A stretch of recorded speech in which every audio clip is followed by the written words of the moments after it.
পরিত্যক্ত ট্রেনের ভাগাড়, যেন মেয়াদ উত্তীর্ণ নষ্ট ট্রেন পড়ে আছে ওয়ার্কশপ জুড়ে। অথচ 2014 সালে ডেমোগুলো কেনা হয় 650 কোটি টাকা দিয়ে। 4 দশক সেবা দেওয়ার কথা থাকলেও কেনার পর থেকেই বিকল হতে শুরু করে চীনা ডেমো।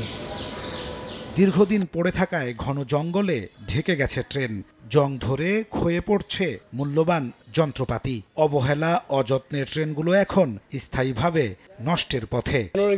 পড়ে আছে, ঠিক আছে, এগুলো অসুবিধা অবস্থায় আছে, তো আমরা নিরতা দায়িত্বে আছে আর কি। ডেমু তো এখন আপাতত মানে অচল অবস্থায় আছে। এখানে আমরা এখানকার জঙ্গল পরিষ্কার করতেছি, দেখতে অনেক জঙ্গল দেখা যাচ্ছে বেশি।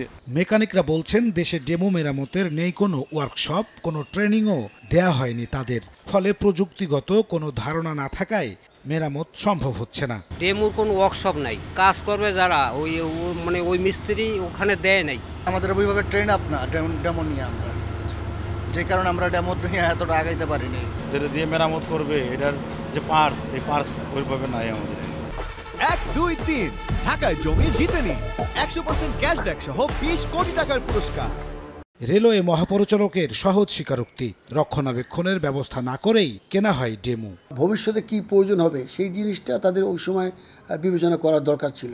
মেনটেন্যান্সটা আমাদের ওয়ার্কশপ পারবে কি, অথবা আমাদের ওয়ার্কশপের সঙ্গে আরও বিকল্প কিছু ব্যবস্থা করা যায় কিনা, সেই বিষয়টা ওইভাবে সবাই চিন্তা করা হয়নি বলে আমার কাছে মনে হয়।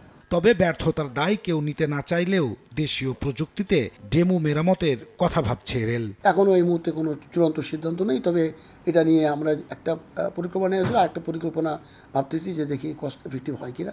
যদি হয় তাহলে হয়তো এটা চালু করতে পারি, নাহলে পরবর্তী সিদ্ধান্ত নেওয়া হবে। 2021-22 অর্থ বছরে 21 কোটি টাকা খরচ করেও একটি ট্রেনও সচল করা সম্ভব হয়নি। 650 কোটি টাকায় কেনা ডেমো এখন পরিণত হয়েছে পরিত্যক্ত এক ভাগাড়ে। রেল কর্মকর্তারা বলছেন ডেমো মেরামতের সক্ষমতা নেই তাদের। বিপুল পরিমাণ এই রাষ্ট্রীয় অপচয়ের এখন আর কেউ দায়ভার নিতে চান না। নাজমুস সালেহী, সময় সংবাদ, ঢাকা।